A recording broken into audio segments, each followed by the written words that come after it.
Hello students, welcome to B biological. আমি Aditi ma'am.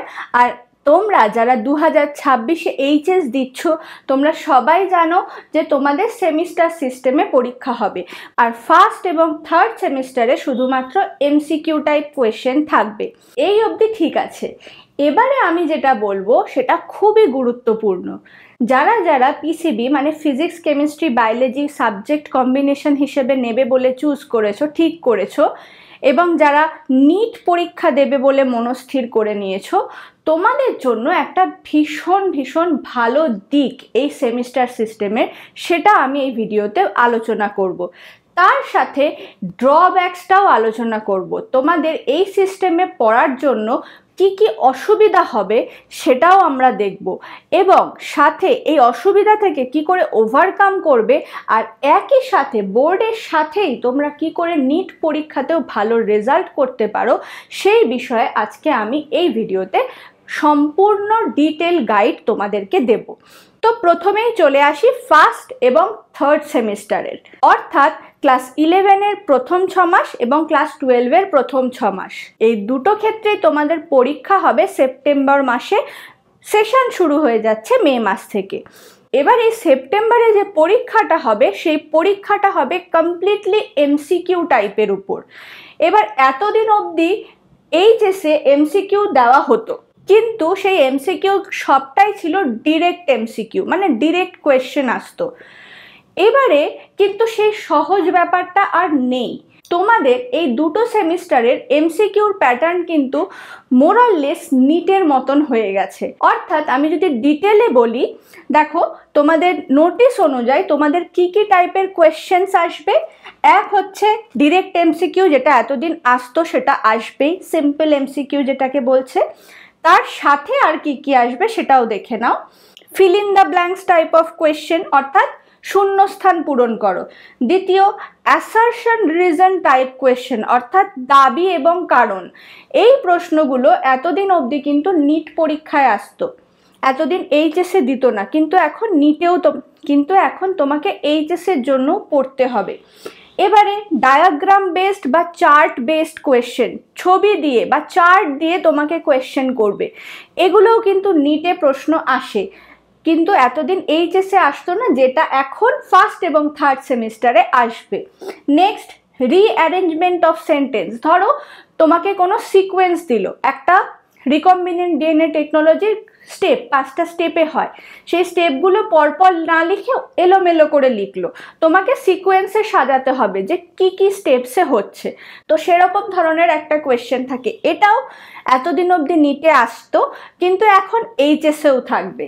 সাথে true এবং ফলস, মানে স্টেটমেন্ট নিচে তোমাকে 5টা স্টেটমেন্ট দিল, ধরো এর মধ্যে কোন স্টেটমেন্টটা কারেক্ট নয় সেটা চুজ করো, অথবা কোন স্টেটমেন্টটা কারেক্ট সেটা লেখো। এই ধরনের কোয়েশ্চেন এটাও নিটে আসতো, এইচএসে আসতো না, এবার থেকে আসবে। আর সাথে কেস বেসড কোয়েশ্চেন। ধরো তোমাকে বললো অমুক একটা ফাইলাম, এই ফাইলামের, ধরো ফাইলাম এ, ফাইলাম এর এই এই ক্যারেক্টার, তাহলে এই এ ফাইলামটা অ্যাকচুয়ালি কি ফাইলাম, নিডারিয়া, পরিফেরা, নাকি এরকম অপশনস দিল। তার মানে এটা হচ্ছে কেস বেসড। এই ধরনের কোয়েশ্চেনও নিটে আসে, কিন্তু তোমাদের এইচএসে আসতো না। এবার থেকে এইচএসেও সেই ধরনের প্রশ্ন আসবে।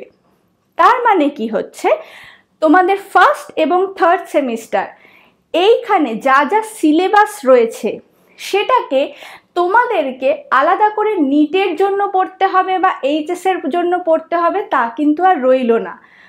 ইনফ্যাক্ট আমি বলবো আমার স্টুডেন্টদের, যারা পিসিবি কম্বিনেশন নিচ্ছ, যারা নিট দেবে, তোমরা শুধুমাত্র নিটের জন্যই পড়ো, কোনো আদার কিছুর জন্য পড়তে হবে না, কোনো এইচএস বোর্ড আলাদা করে কিছু পড়তে হবে না। শুধু নিটের জন্য যদি খাটো, নিটের প্রিভিয়াস ইয়ার কোয়েশ্চেন সলভ করো, নিটের যে এমসিকিউসগুলো সেগুলো চ্যাপ্টার বেসিসে সলভ করো, এবং কনসেপ্টটা, যে সাবজেক্টের যে কনসেপ্ট সেটা খুব ভালো করে বোঝো। যেরকম নিটে তুমি বোঝার জন্য পড়বে, সেইভাবেই তুমি এখানেও পড়বে, এইচএসেও।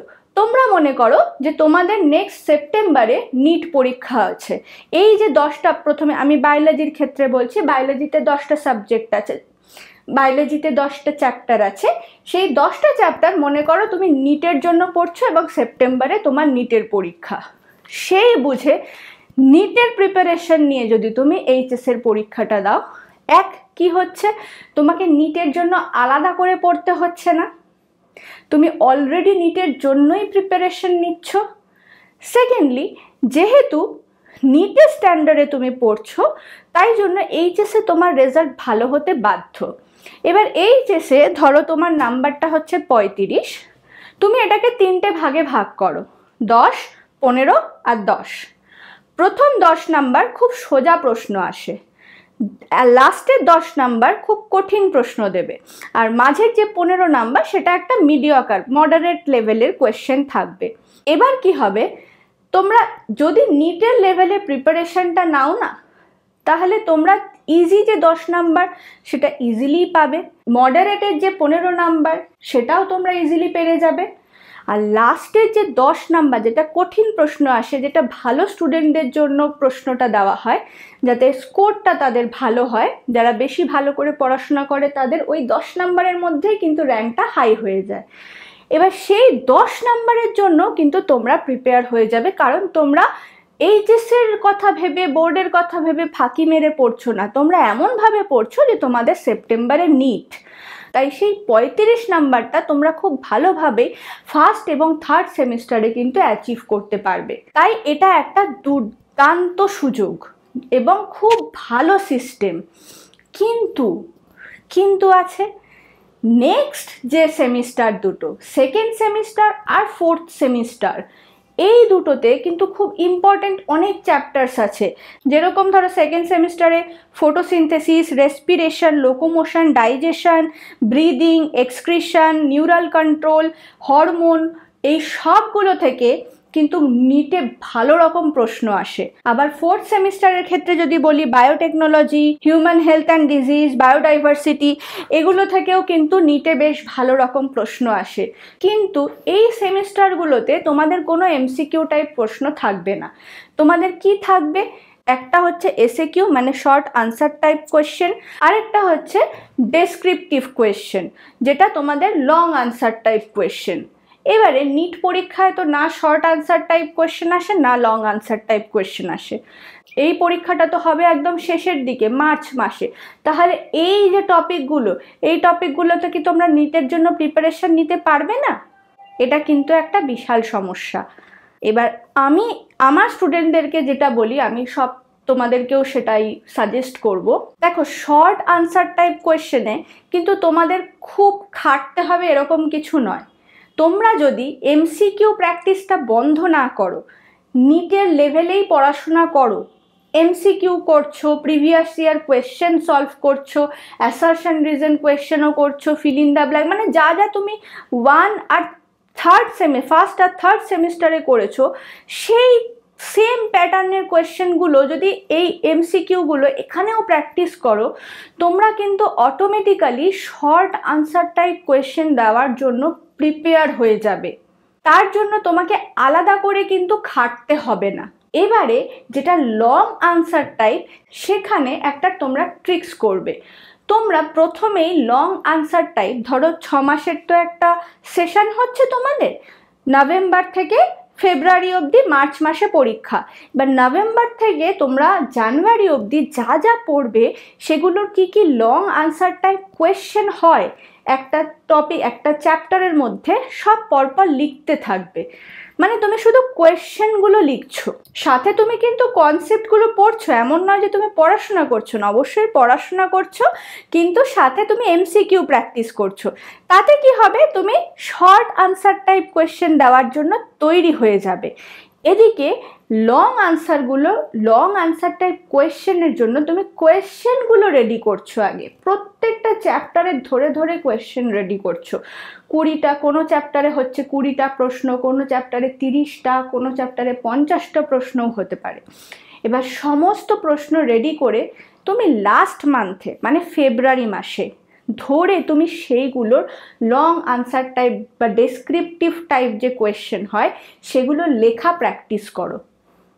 সেই সময় তুমি এমসিকিউর উপর অতটা জোর দিও না লাস্ট 1 মাস। লাস্ট 1 মাস শুধু লং আনসার টাইপ কোয়েশ্চেনগুলো লেখা প্র্যাকটিস করো। কনসেপ্ট তো তোমার তৈরি আছেই। নভেম্বর, ডিসেম্বর, জানুয়ারি 3 মাসে তুমি প্রচুর এমসিকিউ প্র্যাকটিস অলরেডি করে ফেলেছো, তাই তোমার কনসেপ্ট একদম ক্লিয়ার। এবার লাস্ট মান্থটাতে ডেসক্রিপটিভ টাইপ কোয়েশ্চেনটা লেখার জন্য ইউজ করো, যে কিভাবে আমি লিখবো, কিভাবে আমি মার্কসটাকে বাড়াবো। তাই তোমাদের তো বোর্ডেও ভালো নাম্বারটা পেতে হবে, এমন তো না বোর্ডটাকে হেলাফেলা করবে। অবশ্যই চেষ্টা তো করে সবাই যে আমি বোর্ডেও ভালো নাম্বার একটা পাবো, সবাইকে বলতে পারবো। তো তার জন্য লাস্ট মান্থে না ডেসক্রিপটিভ টাইপ কোয়েশ্চেনটা, আমি এটা বায়োলজির ক্ষেত্রে কিন্তু বলছি, ঠিক আছে। এবার অন্য সাবজেক্টে যদি সেটা তোমার মনে হয় যে অ্যাপ্লিকেবল, তোমরা অ্যাপ্লাই করতে পারো।